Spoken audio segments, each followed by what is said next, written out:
versículo 19, você pode sentar. Isaías capítulo 1, 19. A palavra de Deus diz assim: se, e se é um condicional. Diga para você mesmo, se é um condicional.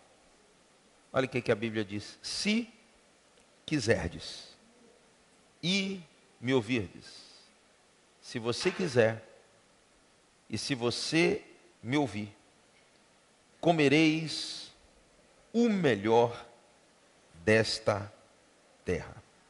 Feche seus olhos, diga comigo: Espírito Santo, abençoa o meu coração, gera em mim o desejo e a arte de obedecer aquilo que eu ouço da tua boca, em nome de Jesus. Amém e amém. Olhe bem para mim. Interessante que o desejo de Deus para com o homem é lhe proporcionar sempre o melhor. Eu vou repetir isso. O desejo de Deus para com o homem é lhe proporcionar sempre o melhor. É por isso que tudo que Deus fez e faz, Ele não só fez e faz com o intuito de satisfazer o seu desejo, a sua vontade, mas de abençoar a criatura, aquele a quem Ele criou, o homem, a mim e a você. É interessante que quando você chega lá no livro de Gênesis, capítulo 1, livro da origem, você vai encontrar Deus criando céu, terra, fazendo a divisão entre dia, noite, terra, água, entre os reinos, reino animal, reino vegetal, e você vai encontrar no versículo 31, ele concluindo essa criação. E no final de tudo, a Bíblia diz que Deus olha para a criação e Ele se alegra com aquilo que Ele gerou, aquilo que Ele criou. E Ele vai dizer que tudo o que Ele fez é muito bom. E olhe bem para mim, não é muito bom para Ele. Até porque Deus não precisava de nada disso. Deus é o único que por si só basta. Ele não precisa de anjos para o adorar, ele não precisa de homens para o adorar, ele não precisa de terra para que ele possa comer ou tirar o seu sustento, ele não precisa de céu para habitar. Deus não precisa de nada disso. Por isso tudo que ele fez tem como intuito abençoar a sua criação, abençoar a mim e a você. No Salmo de número 115, versículo 16, a Bíblia diz que os céus são os céus de Deus, mas a terra Ele deu, Ele fez para os filhos dos homens. Olhe para essa pessoa linda que está do seu lado e diga: Deus fez a terra para mim e para você. Ele entregou a mim e a você. E a Bíblia diz que toda essa criação não era apenas boa, mas era muito boa. Lá em Lucas capítulo 11, Jesus está incitando os discípulos a orar, a oração. E é interessante que no meio desse ensino, ele traz uma parábola, uma analogia. E ele fala a respeito da natureza humana e da natureza divina. Ele mostra a natureza humana como sendo uma natureza caída, imperfeita. E lá no capítulo 11, versículo 11, ele começa a ensinar, mostrando qual dentre vós que é pai, que se o filho pede um pão, ele lhe dá uma pedra, se pede um peixe, ele lhe dá uma serpente. E ele fazendo essa analogia, ele compara esse homem natural que, embora sendo mal por natureza, ainda tem um desejo de abençoar aquele que provém dele. Por isso ele vai dizer que um pai imperfeito, com a natureza caída, embora sendo mal, deseja dar boas dádivas, boas coisas aos seus filhos. Agora imagine vosso Pai que está nos céus, que é perfeito. Se você que é imperfeito, quando olha para o seu filho, você deseja entregar o que há de melhor. Agora imagine Deus que é perfeito. Eu gosto da definição teológica que um dos teólogos antigos traz a respeito de Deus, Langston. Ele vai dizer que Deus é um espírito pessoal perfeitamente bom.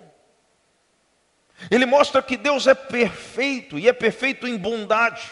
Por isso, quando Flavinha estava ministrando aqui à frente, ela diz: não há nada que você possa fazer que faça com que Deus te ame mais ou que Deus te ame menos, porque perfeição é justamente esse equilíbrio total, perfeito, pleno. É quando você atinge a plenitude, o equilíbrio entre todas as suas faculdades. Então não há nada que venha melhorar ou nada que venha piorar. Pelo contrário, você já chegou ao ápice.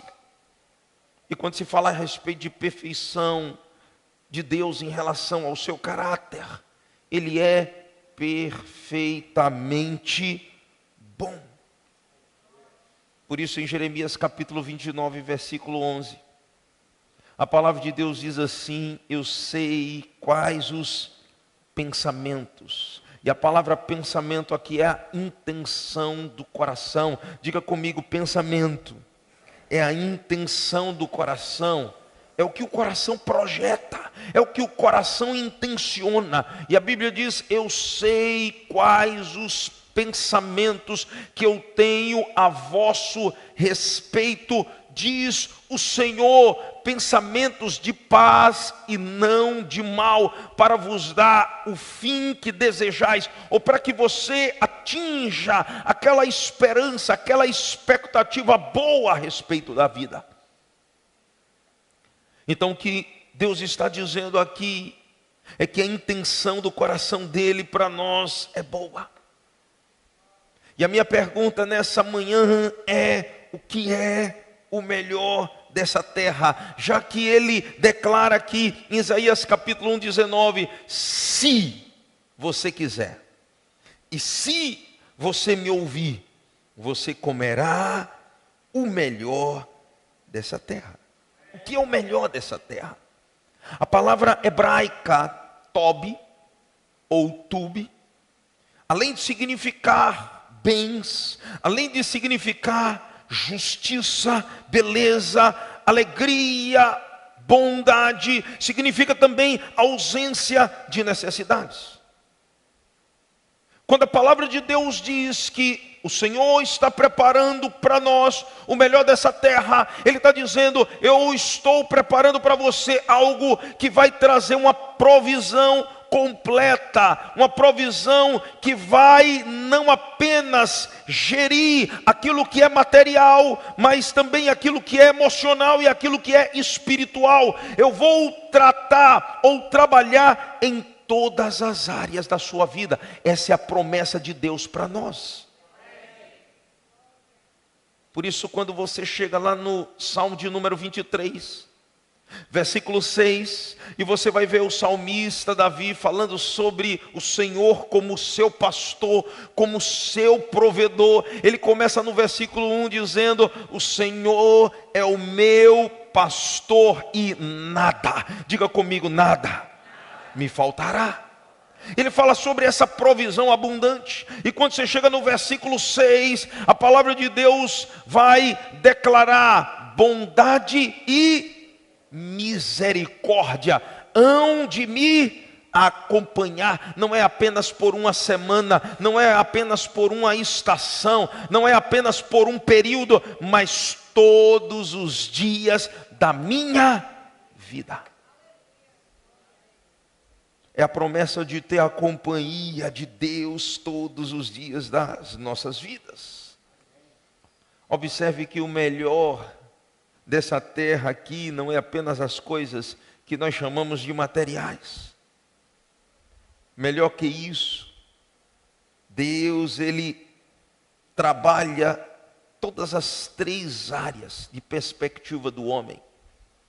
Paulo vai dizer em 1 Tessalonicenses capítulo 5, versículo 23, 1 Tessalonicenses capítulo 5, verso 23, ele vai dizer: o mesmo Deus da paz vos santifique em tudo, e o vosso espírito, alma e corpo. Diga comigo: espírito, alma e corpo. Ele está falando sobre o homem espiritual, aquele que se conecta diretamente com Deus. Ele está falando sobre o homem emocional, aquele que se conecta com as pessoas. E ele está falando sobre o homem carnal, corpo, que se conecta com a matéria que está ao seu redor. Ele está dizendo: Deus de paz vos santifique em tudo. O propósito de Deus é abençoar a tua vida holisticamente em todas as áreas. Ei, diga comigo: Deus quer me abençoar em todas as áreas.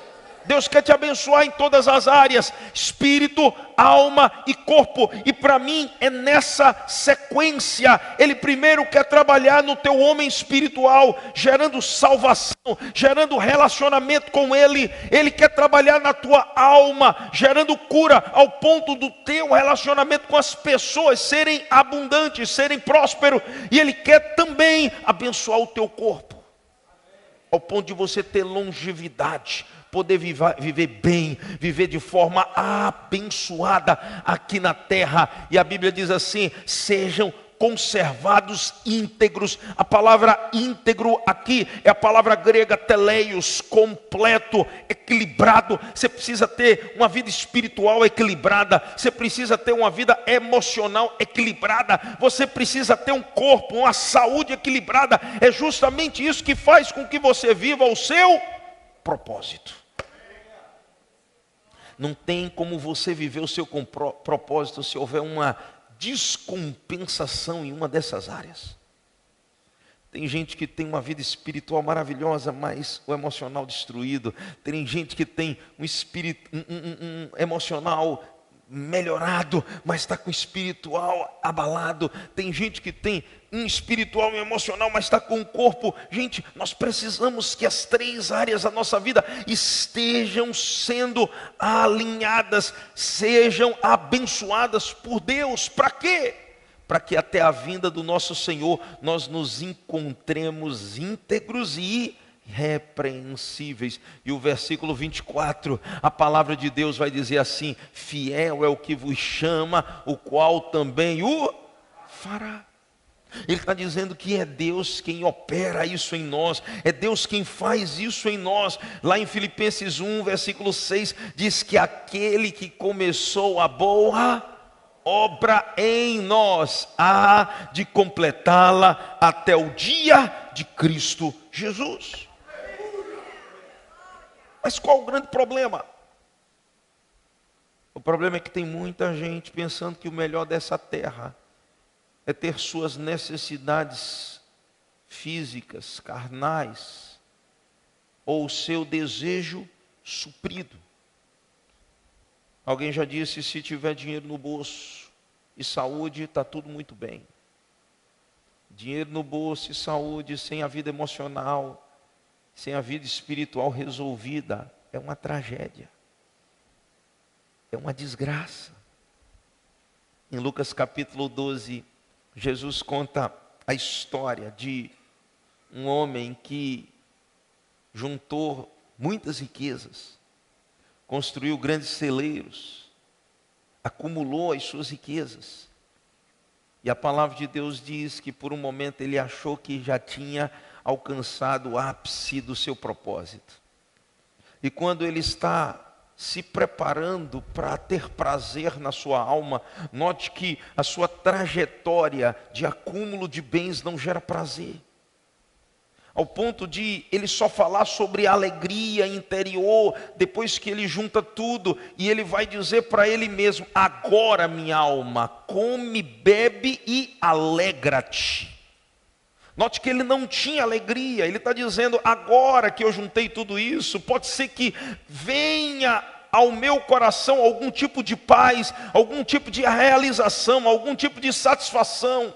E é justamente quando ele declara isso que ele ouve uma voz que diz: louco, essa noite te pedirão a alma, e o que você preparou vai ficar para quem?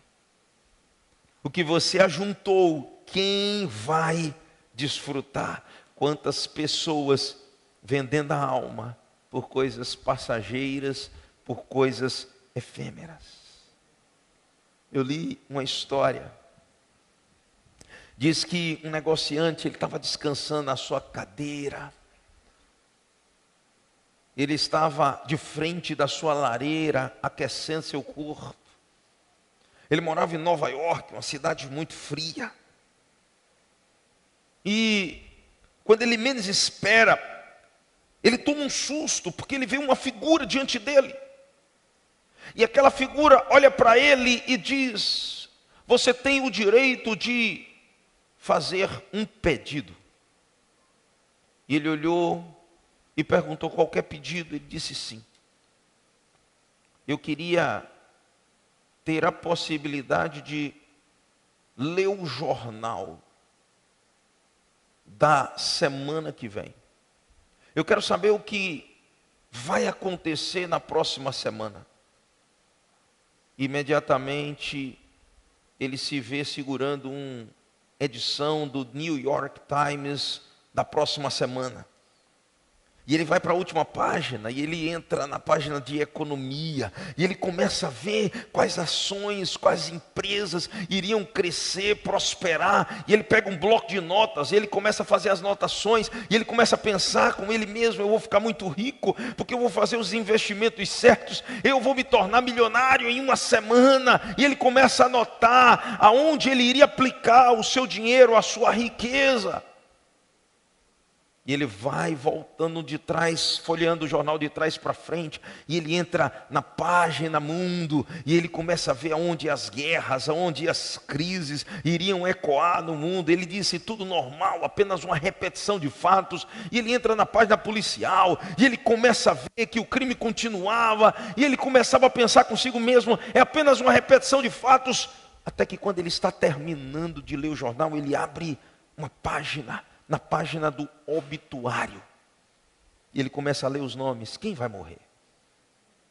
E quando ele passa, ele vê que tem um nome que lhe é peculiar. E quando ele para, olha, lê uma vez, duas, três, ele descobre que era o nome dele. 3 dias antes daquele jornal vir à tona, ele falece, ele entra em óbito. Depois ele começa a refletir: que adianta planejar o futuro, se eu não tenho certeza de que o meu futuro estará garantido no presente? Quantas pessoas estão planejando o futuro sem garantir o futuro eterno no presente? A palavra de Deus diz que o mundo passa, bem como a sua concupiscência, mas aqueles que fazem a vontade de Deus permanece para sempre. Então a minha pergunta é: o que é o melhor dessa terra? O que é o melhor dessa terra? Se o melhor dessa terra não é dinheiro, se o melhor dessa terra não é realizar as intenções ou os desejos carnais do coração do homem, o que é o melhor dessa terra? A minha primeira resposta é que o melhor dessa terra é Cristo Jesus. Viver na terra sem Cristo é viver na terra sem nada. Essa é a grande verdade. Mateus capítulo 6, versículo 25, Jesus revela isso. Ele vai dizer: por isso vos digo, não andeis ansiosos pela vossa vida, quanto ao que haveis de comer ou beber, nem pelo vosso corpo, quanto ao que haveis de vestir. E ele vai explicar por quê. Não é a vida mais que o alimento, e o corpo mais do que as vestes. Ele está dizendo, nós estamos invertendo as nossas ordens de prioridade. Nós estamos valorizando aquilo que é efêmero, aquilo que é passageiro, e nós estamos esquecendo de abraçar aquilo que é eterno.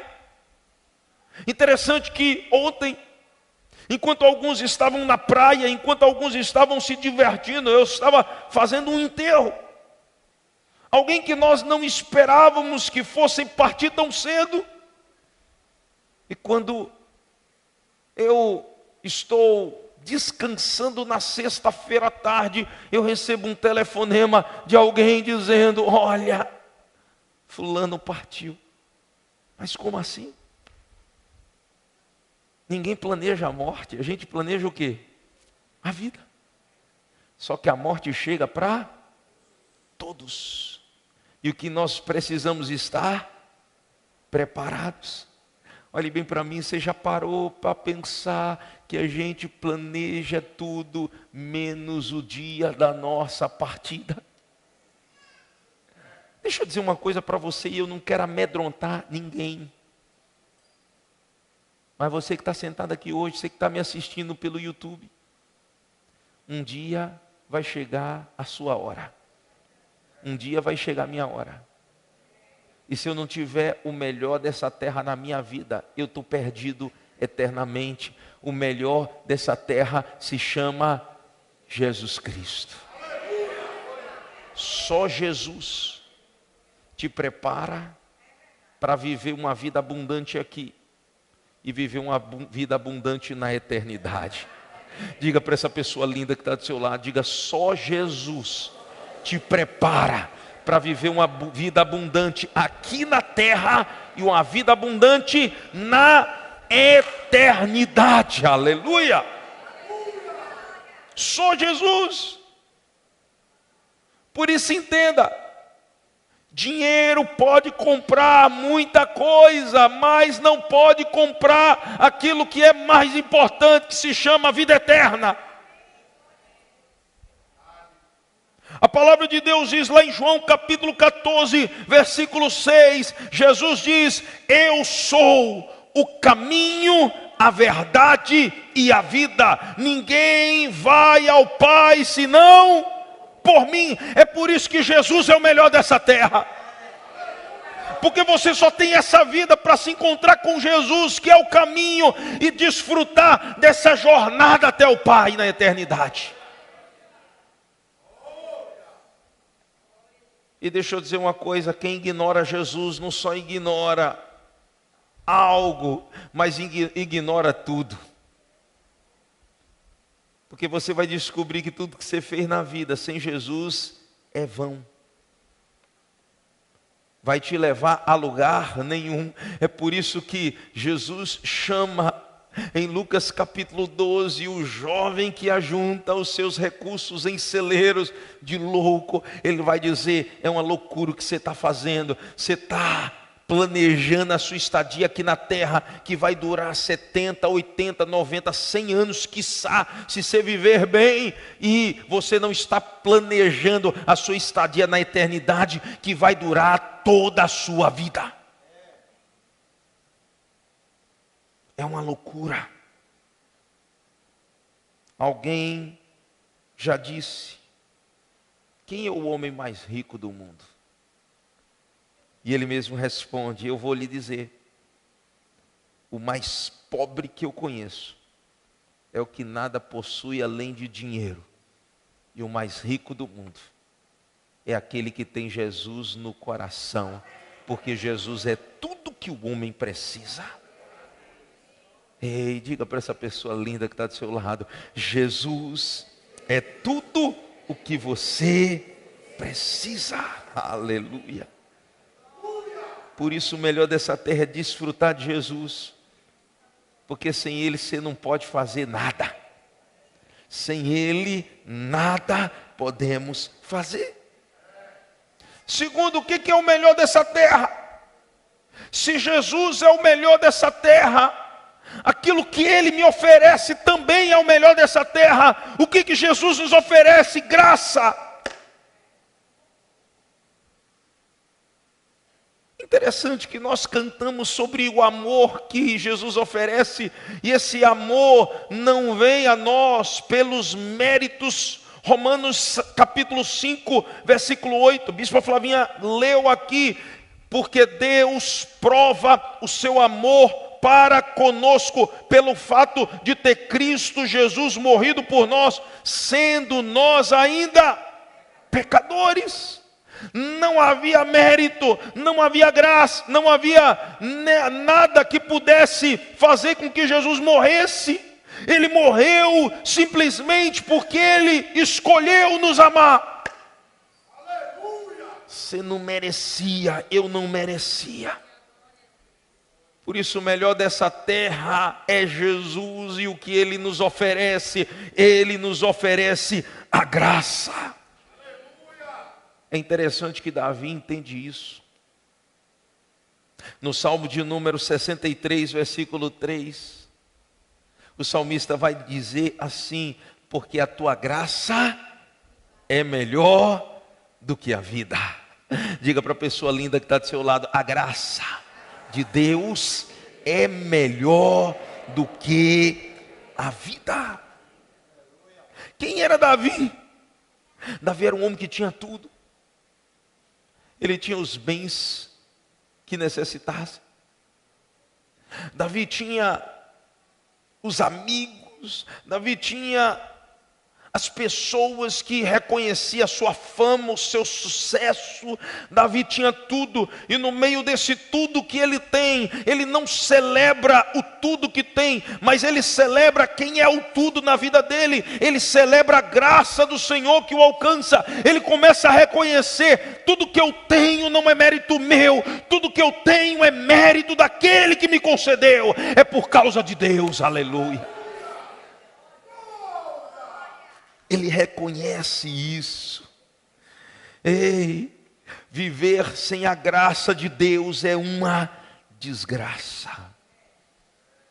Porque tem tanta gente que tem tudo e está aí se suicidando, se matando. Por quê? Porque tudo sem Deus é nada. Tudo sem graça é uma desgraça. E esse é o grande problema da humanidade. O que é a graça? É não viver mais por aquilo que fazemos, mas viver por aquilo que o Senhor fez. Graça é descansar em Deus e entregar a vida a Ele. É saber que agora Deus cuida de mim. Aleluia. O Salmo de número 37, versículo 5, Davi vai dizer: entrega o teu caminho ao Senhor, confia nele e por ti Ele tudo fará. Isso é graça. Não é mérito meu, é mérito dele. Não é porque eu fiz, é porque ele fez. É porque ele olhou para mim. Hoje você só está vivendo o que você está vivendo porque Deus olhou para você e disse: eu vou te abençoar. Eu gosto de uma história que eu já contei aqui algumas vezes. Diz que um dia, após o culto, um juiz estava ajoelhado ao lado de um criminoso, um bandido, que ele havia condenado, que ele havia julgado e dado veredito: é culpado.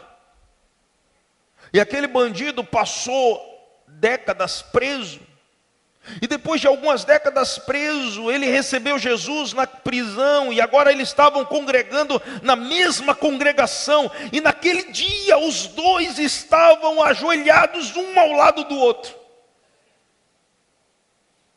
E pós-culto, o pastor se aproxima e começa a conversar com o juiz. E o juiz olha para o pastor e diz: pastor, você viu quem estava ao meu lado hoje? Você viu quem estava ajoelhado do meu lado hoje? E o pastor olhou para o juiz e disse: vi. Você também notou? Ele disse: notei. E o juiz olhou para o pastor e disse: que milagre! Como a graça é poderosa. O pastor concordou e disse: sim, é um milagre. Só a graça de Jesus tem o poder de fazer algo nessa proporção. O juiz olhou para o pastor e disse: verdade? Mas pastor, uma dúvida. A quem você se refere quando fala a respeito desse milagre, dessa graça? Ele disse: a respeito do bandido, do criminoso que se arrependeu e que estava de joelhos ao seu lado. Ele disse: mas pastor, eu não me referia a respeito dele, porque ele reconhece que era um pecador, ele reconheceu que era um criminoso, ele reconheceu que ele carecia de perdão. Eu me refiro a respeito de mim, porque eu nasci num lar evangélico, eu cresci dentro da igreja, eu fui educado a fazer tudo de maneira certinha. A conversão para aquele assaltante foi uma necessidade da sua alma. Mas olhe para mim, eu achava que tudo tinha a ver comigo, eu achava que eu era a pessoa extraordinária, eu me achava alguém incrível. Aquele assaltante reconhece o seu pecado, mas a minha confiança em mim mesmo me afastava de Cristo, e foi a graça que me alcançou, porque eu era muito mais pecador do que aquele homem. Eu estava cheio de mim mesmo, orgulhoso. É mais fácil convencer alguém que reconhece que é pecador a se render à graça, do que alguém que acha que é alguma coisa se render à graça. Deixa eu dizer uma coisa, a palavra de Deus diz que desde o nosso nascimento nós fomos gerados em iniquidade, desde o ventre da nossa mãe nós fomos gerados em pecado. E deixa eu dizer uma coisa, você sabe quem é o mais pecador? Não é aquele que peca e reconhece que está pecando, mas é aquele que acha que não tem pecado. E a Bíblia diz: aquele que acha que não tem pecado está tentando fazer de Deus mentiroso. A Bíblia diz que todos nós nascemos em iniquidade. Por isso a graça é o melhor dessa terra, porque a graça alcança todos. A Bíblia diz: todos pecaram e destituídos estão da glória de Deus. Eu preciso da graça, você precisa da graça. Sem a graça de Jesus nós estamos perdidos. Não há mérito em ninguém. E aquele juiz estava reconhecendo que precisava de Jesus. Escute o que eu vou dizer. Boas pessoas só não entram no céu porque seu orgulho as impede de chegar ao Salvador. Você acha que você vai ser salvo por aquilo que você faz? Você está perdido. Nós somos salvos não pelo que nós fazemos, mas pelo que Jesus fez. Eu gosto de uma frase do Charles Swindoll. Ele vai dizer que só existe uma senha para nós entrarmos nos céus. E essa senha se chama graça. Só pela graça. Efésios capítulo 2, versículo 8, vai dizer: pela graça sois salvos, mediante a fé. Isso não vem de vós, é um dom de Deus. Olhe para essa pessoa linda que está do seu lado e diga para ela: você é salvo pela graça. É a graça de Jesus que te alcançou. Aleluia. quando nós temos a graça de Deus na nossa vida, até a fraqueza que nos sobrevém se transforma em força. O apóstolo Paulo, em 2 Coríntios capítulo 12, versículo 9, ele vai dizer: então ele me disse, a minha graça te basta. Diga para você mesmo: a graça do Senhor me basta. Por quê? Porque o poder de Deus se aperfeiçoa na fraqueza. É quando eu reconheço que eu não posso, é quando eu reconheço que eu não consigo, é quando eu reconheço que eu sou fraco, é quando eu me rendo a Ele, que Ele diz: agora chegou o momento de eu operar na tua vida. A graça começa a atuar em meio ao nosso reconhecimento de pequenez, de insignificância. Aleluia.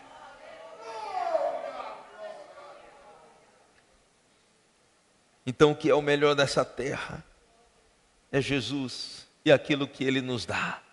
Ele nos dá a sua graça. Aleluia. O que é o melhor dessa terra? Em terceiro lugar, é aquilo que nós fazemos. É buscar refúgio em Deus. Toca nesse irmão que está do seu lado e diga: você só tem um caminho. Buscar refúgio em Deus. Não tem outra. Não tem outro caminho senão buscar refúgio em Deus. Por isso o melhor dessa terra é ter o Senhor como refúgio e fortaleza. O Salmo de número 118, versículo 8 diz assim: melhor é buscar refúgio no Senhor do que confiar no homem. Melhor é buscar refúgio no Senhor do que confiar em príncipes. Quem está dizendo isso é Davi. Quem era Davi? Um grande guerreiro, um grande rei. Tinha um exército enorme. E ele vai, através desse salmo, dizer: é melhor buscar refúgio em Deus do que nos homens. É melhor buscar refúgio em Deus do que em príncipes. Sabe por quê? Porque o homem falha, os guerreiros, os príncipes caem, mas Deus permanece de pé. E quem confia nele permanece de pé. Por quê? Porque Ele quem nos sustenta. Nós precisamos aprender a confiar em Deus. No Salmo de número 46, versículo 1, Davi vai dizer: o Senhor é o nosso refúgio e fortaleza, o socorro bem presente na hora da angústia. Aleluia. Sabe quem não é derrotado? É quem tem o Senhor como seu refúgio. Quando o Senhor é o nosso refúgio, você pode enfrentar a luta que for. É Ele quem te mantém de pé. Ele é o Deus bem presente na hora da tribulação. Aleluia. E por último, o que é o melhor dessa terra? O melhor dessa terra é temer a Deus. É temer a Deus. Salmo de número 128. Eu amo esse salmo. A Bíblia diz assim: bem-aventurado, muito feliz é aquele que teme ao Senhor, aquele que anda nos seus caminhos. Olhe para mim, Deus não preparou os seus caminhos para que eles sejam penosos para nós, mas Deus preparou os seus caminhos para nos proteger.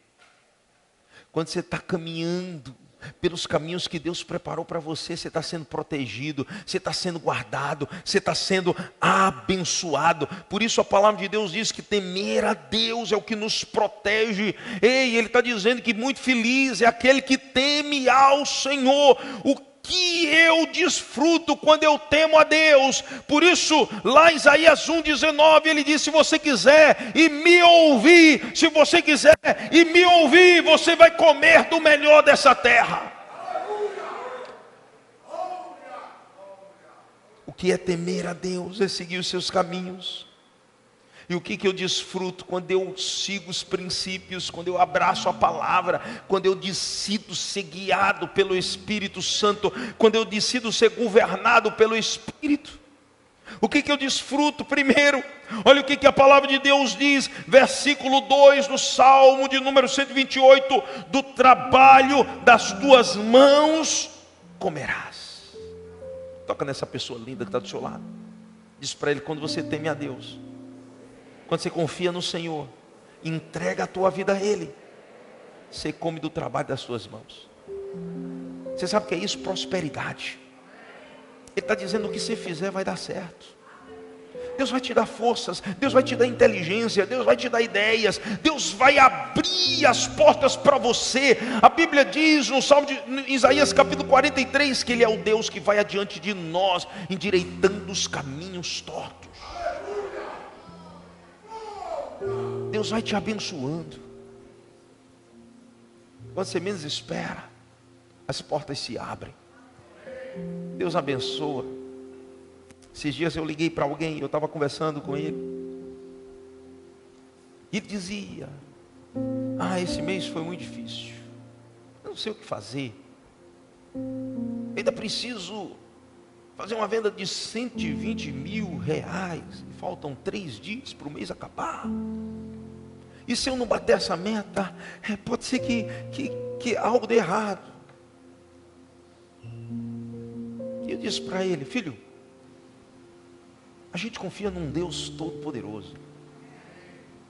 Deus é o Deus que vai adiante de nós, endireitando os caminhos tortos, quebrando os portões de bronze, despedaçando os ferrolhos de ferro.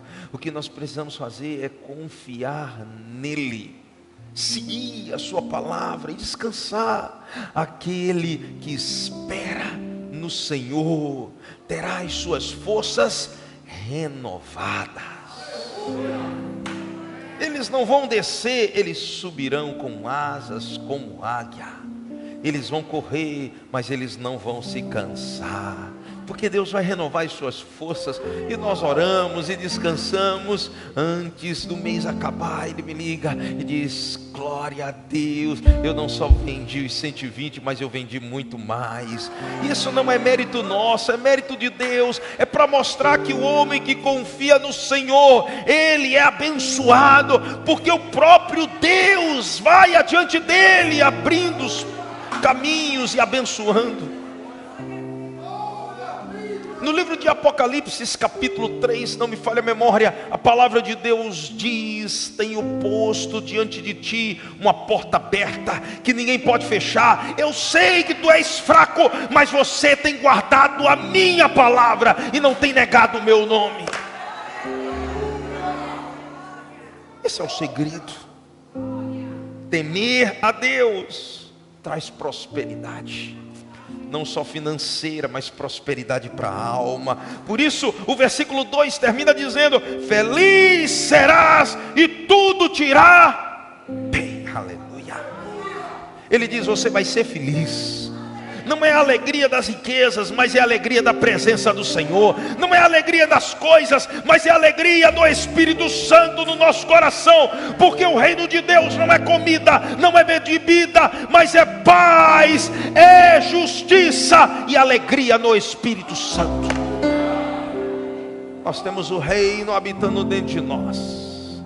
Nós não esperamos os céus para viver a alegria dos céus. Nós já vivemos os céus aqui na terra. Declare isso: eu vivo os céus aqui na terra, porque o melhor dessa terra é Jesus. O melhor dessa terra é a graça do Senhor. O melhor dessa terra é confiar em Deus e temer ao Senhor.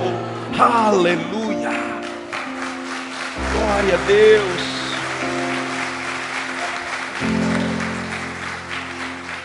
Versículo 3, você pensa que termina por aí? O verso 3 diz: tua esposa no interior da tua casa será como a videira frutífera, teus filhos como rebento da oliveira, a roda da tua mesa. Ele diz: você vai ter uma família abençoada. Eu queria que você assistisse a mensagem de sexta-feira. Deus tem um propósito para nós. Deus tem o propósito de edificar famílias fortes e cheias do Espírito Santo.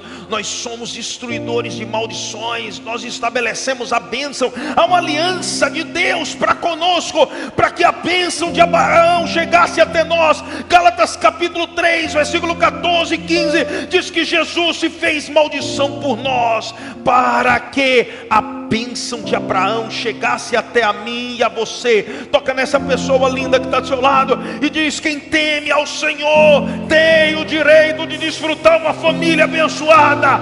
Deus vai abençoar a tua casa. Por isso, valorize a presença. Valorize a presença. Ah, bispo, mas eu não tenho uma cozinha como eu queria. Ah, eu nem tenho casa própria, eu moro de aluguel. Meu irmão, mas se Deus está presente na tua casa, você tem a bênção da alegria, da paz, de uma família abençoada. Salmo de número 37, versículo 4: agrada-te do Senhor e Ele satisfará os desejos do teu coração. Que a tua alegria seja o Senhor, e o Senhor vai acrescentar aquilo que o teu coração deseja. Temer a Deus abençoa a minha família, abençoa as gerações que vêm depois. Os teus filhos serão como rebentos da oliveira, a roda da tua mesa. Deus não te deu filhos para desgraça, Deus não te deu filhos para viver no mundo, Deus te deu filhos para ser uma bênção. A geração do justo, diz o Salmo 112, será poderosa na terra. A minha geração vai ser uma bênção. Os meus filhos serão abençoados. Profetize isso, declare sobre a tua casa: os meus filhos serão abençoados. A palavra de Deus diz: acaso arrancaria os teus filhos das mãos do valente? Assim diz o Senhor: contenderei com os que contendem contigo, e os teus filhos eu irei arrancar das mãos do valente. Aleluia. Seus filhos foram gerados para ser uma benção. Quem teme a Deus tem garantia de ser abençoado. O versículo 4 do Salmo 28 vai dizer: eis como será abençoado o homem que teme ao Senhor. Aleluia. Você vai ser muito abençoado, porque o melhor dessa terra se chama Jesus Cristo. Porque você tem a graça do Senhor na tua vida, porque você confia em Deus, porque Ele é o teu refúgio, Ele é a tua fortaleza, porque você teme ao Senhor. Versos 5 e 6 diz assim: o Senhor te abençoe desde Sião, para que vejas a prosperidade de Jerusalém durante os dias de tua vida, e veja os filhos dos teus filhos, e paz sobre Israel. A Bíblia fala sobre longevidade. Você não vai morrer antes de Deus cumprir todas as promessas que Ele tem para a tua vida. Propósito, quando é estabelecido por Deus, ele se cumpre na vida daqueles que o temem. Você não vai morrer antes. Você vai viver cada promessa que Deus liberou em tua direção. Todas as promessas de Deus tem nele o amém, e nós declaramos, tem nele o sim, nós declaramos amém. Assim seja, vai acontecer. Mas qual o segredo? Se quiserdes e me ouvires, comereis o melhor dessa terra. O melhor dessa terra é Jesus Cristo. Eu queria que você ficasse de pé.